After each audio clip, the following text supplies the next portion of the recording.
Hello, this is Hayden Gibby, and we are the Team 71-4 for the Marketing 6200 class. Here with us today, we have Jeff Taylor, Cody Banks, Jonah Koken, and myself, Hayden Gibby, who will be going over our project. The brand and product that we decided to focus on is the Samsung washer and dryers. And so this presentation will be about what Samsung could do to implement this to hopefully gain more sales out of this product. So the executive summary, basically our executive summary is that, given this, that overall the marketing for Samsung is adequate. Definitely the washers and dryers aren't really the forefront of the Samsung's products, but they deserve the attention.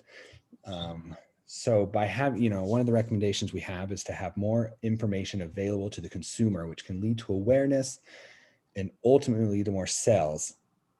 We suggest advertising on various online platforms to cater to individuals that are looking for a more eco-friendly washer and dryer appliance. We also found from our research that the online customer service, now remember, these are just recommendations, that we found that the customer service for replacement parts was lacking.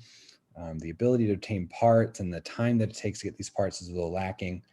And we, as a group, suggest that we overhaul the current support center, make it more intuitive to the customers, and striving to be more aware of those kind of requests that are coming in. And this would also include warranty redemptions and just general warranty inquiries. So we hope that by utilizing these marketing strategies, it will grow awareness of the full functionality of the Samsung washer and dryer. Now on to overview. Hi, my name is Cody Banks, and I will be going over the overview of the project. So we took a pretty standard approach to this project and kind of broke it up into two major segments and then ended things with recommendations. So first, we went over a situational analysis, and that was broken up into 4 different pieces as well. So we'll talk about that a little bit later here. Those 4 different pieces are, we have A, which is background, B, which is the product mix, C, which is current competition, and D, which is the target market. After that, we'll go into section 4, which focuses primarily on the 4 Ps and just goes over those more thoroughly: the product, place, price, and promotion. Gives all the objectives and strategies on which allowed us to make our recommendations for the product at the end of the process that we took. And next, I will be sending it to the situational analysis.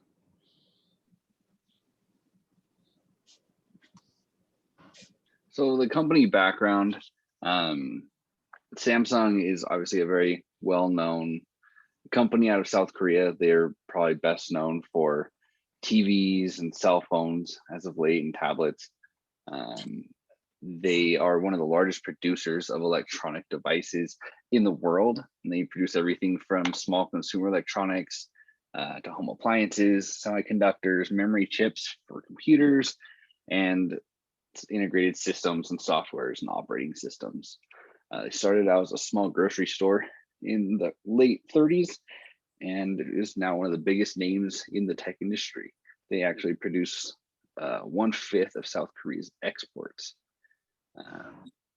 They compete broadly with Apple and LG and GE in their appliance category and electronics, with cell phones making up a significant portion of their revenue. In 1974, they produced their first washing machine. It was really basic and rudimentary, and it had a separate, tub for washing and spinning. It was fairly large, definitely a lot bigger than what they are now. Several years later, they then started implementing dryers and then selling them as sets. Today, their appliances are some of the best, super efficient, quiet and fast, making them a top choice for consumers throughout various price points. Yeah, so now let's kind of focus on the marketing mix of these washers and dryers.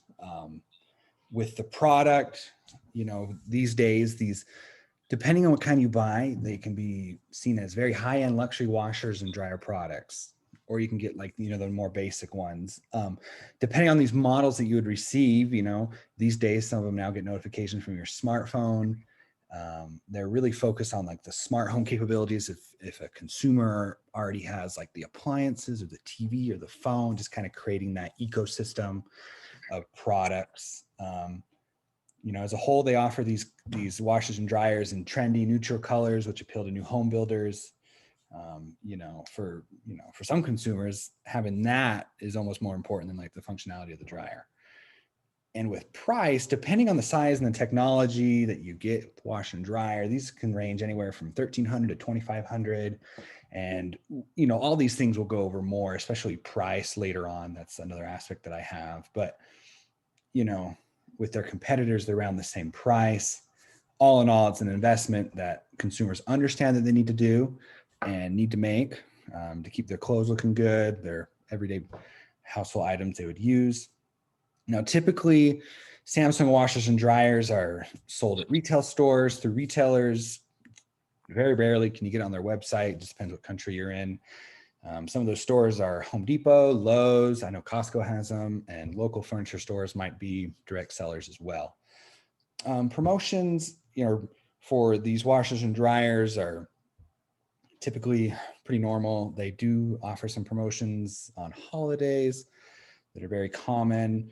They also use commercials to promote the washers and dryers, running ads online to cater to consumers. But I think the biggest group that they really promote the product to is consumers that already have Samsung products, like I said earlier. So anyways, on to competition. So as far as competition goes, Samsung has several competitors, and it kind of varies across the board depending on what the customer is willing to pay for in price. With that being said, there's 5 main aspects that customers are concerned about when purchasing a washer and dryer combination. First one is cleaning and drying performance, and you have energy efficiency, noise and vibrations, physical features, and new technology. So to better identify competition of the product, what I ended up doing was I ended up conducting a SWOT analysis on this. And by doing that, I was able to establish where Samsung sat as a company and better identify their competitors. So by doing this, we found that Samsung, some of their strengths are they have a very established brand. I mean, just about anywhere you go, Samsung's well known. There's a large market share, and then large R&D. And that's a big one for Samsung because technology is always up and coming, and that's kind of what they primarily focus on. They also have a wide product portfolio. You can get several different things from Samsung, from earbuds to your cell phone to washer and dryer. The list goes on and on. And then there's strong brand loyalty associated with the brand. Some of the weaknesses are they rely on other softwares, and then replacement parts can be difficult. And then there's also a difficulty with product failures. Opportunity, there's a lot of opportunity for Samsung in digital marketing, as well as sustainable energy. That kind of seems to be the new thing that customers are looking for and starting to gear their mindset towards. So that's an opportunity for them, as well as demand from young home buyers. Millennial generation is in the process of starting to purchase houses at this point. And with that being said, most of them don't have current washer and dryers. So there's a good opportunity for them there. Some of the threats they face are with the technology, just like any technology. Once people start to hear about it, they start to latch on. So some of their competitors, with that being said, are companies like GE, LG, Frigidaire, Bosch, Electrolux, Hotpoint, Maytag, and Whirlpool. But by doing this SWOT analysis, we were able to identify that the most direct competition for them is GE and LG. They're pretty similar price, and they kind of focused on that technology aspect as well. where some of the other products, while being competitors, aren't quite to the same level of competition because they focus more on, say, price, or like Electrolux is an extremely high-end brand that has many of the features Samsung washer and dryers do, but they cost substantially more. So next we'll be moving forward to next post. And in terms of the current target market, it's really important, like we previously said, that Samsung has a good understanding of the kind of people that they're marketing towards, especially with all of the competing brands. We know that Samsung's ability to focus heavily on the technology aspect is something that a lot of consumers are looking for, the ability to have these additional features that other brands might not. But it's also something that they need to keep working towards, because if they're not working to have these features, or if they lose market share, they're going to lose kind of this advantage that they have in some of their technology, as was just stated. And in some of these situations, it's important for Samsung to recognize that a lot of people are also not looking for these sort of technological advances in their washers and dryers.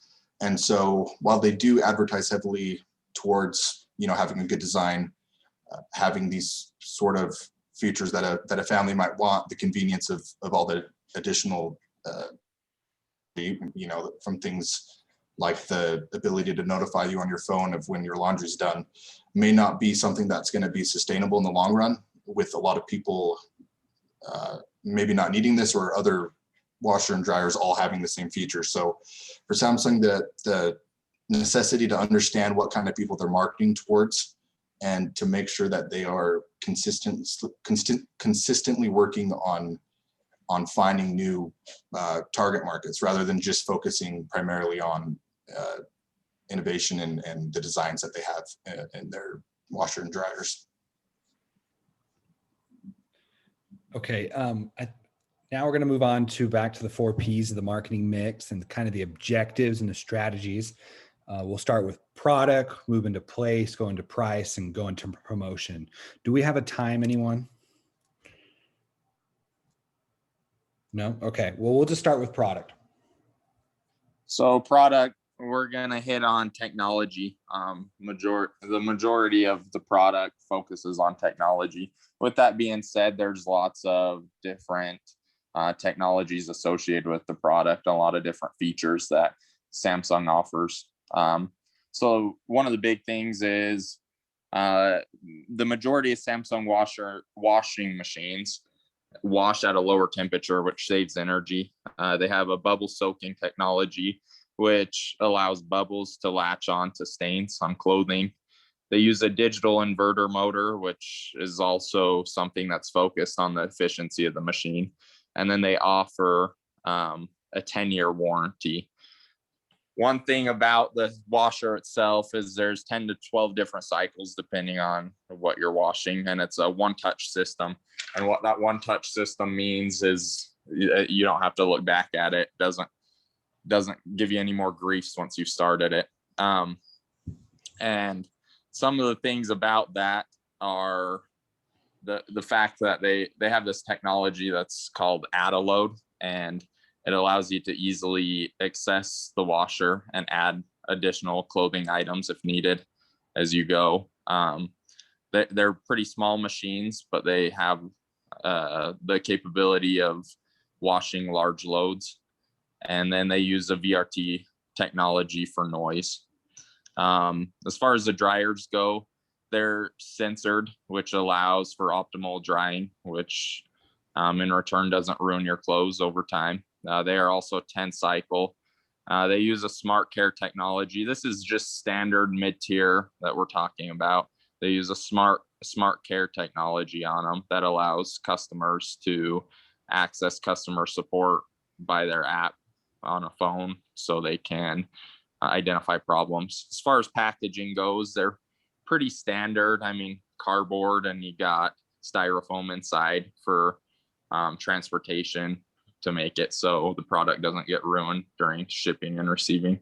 With that said, washers are they maintain market share, number one market share for the Samsung maintains number one market share for washers at 20.5%, and then they maintain number one market share for dryers as well at 20.8%.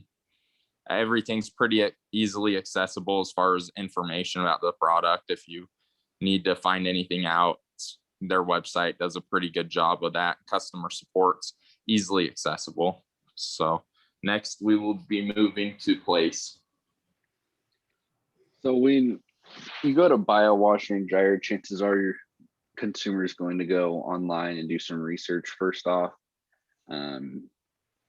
So their first search will probably be a quick search of washers and dryers, and Samsung will definitely be one of the top choices. It'll also bring you up to the retailers that sell their products, being, like we mentioned, Best Buy, Lowe's, Home Depot. Customers can purchase directly from these retailers, oftentimes with promotions given by those stores. A lot of those stores have free shipping, offers like that, and a lot of them offer in-store pickup options as well. Apart from ordering online from a separate third party, you can also purchase directly from Samsung's website. They have their own sole distributors as well, where they only sell Samsung products. So they're small little Samsung exclusive stores that you can go and they only sell Samsung products. Their website is probably where they direct most of their customers to. Online purchases are definitely the most convenient way to buy these kinds of products, especially for people that don't have a truck and they don't want to go pick it up at a store and deal with delivery from like the local store. Just having it be done online is probably the easiest way. Samsung also sells their products directly to these retailers and to service dealers. They distribute its product using a single distribution company, usually in a particular location, and then they further distribute to other retailers and other stores in the region.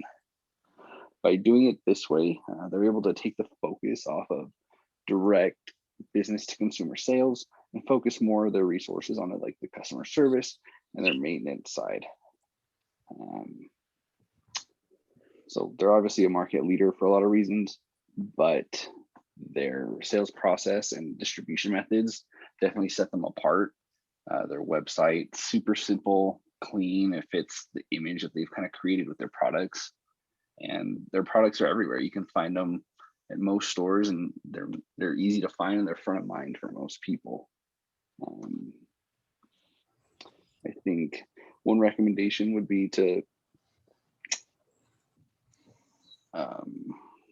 target more online and television ads, just broaden their reach, continue to stay front of mind for the customers that are looking for these types of products.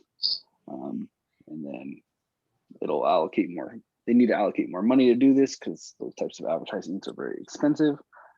But we think that the resulting revenue increases and publicity will justify that expense. So going on to price. Great. Yeah. So I've kind of already talked about the pricing down to the numbers of the washer and dryer, but we have to think of what Samsung enables company-wide in terms of their pricing strategy. I feel like pricing is one of the hardest things for businesses to really nail on the head and figure out. So what's interesting is marketing research has shown that Samsung uses two different kind of strategies: skimming and competitive pricing. Skimming pricing is where a new product is released. So you got a new washer and dryer and they price it just higher than other competitive brands. This helps bring a sense of uniqueness. It's new. What is this? The consumer is going to be willing to pay a little more for it. But as time goes and innovations happen, new products are released, Samsung will start to drop those prices down, lower and lower at a more competitive rate. Now, the second strategy they employ is competitive pricing. And in this same token, with their everyday products that maybe aren't as new or, it's just the basic of the washers and dryers, they would employ the competitive, where they would just charge the same as the competitor. So they would see what everyone else is charging, and relatively put it around there. And I think that's a great strategy because it kind of normalizes everything. They're not too high, not too low. They're right where everyone needs to be.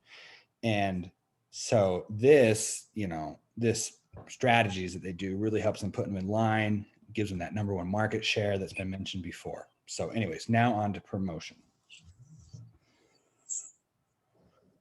In terms of promotion, just to wrap up the 4 Ps, like we've previously said, a lot of the time and effort is spent onto advertising the technological aspects of their products. This ranges through to all of the products that they have, fridges, and especially into washers and dryers as well, because the recognition that many families are looking for more different features in their washers and dryers makes it a category where they need to spend a lot of their advertising on. In most of their advertising efforts, they have showrooms.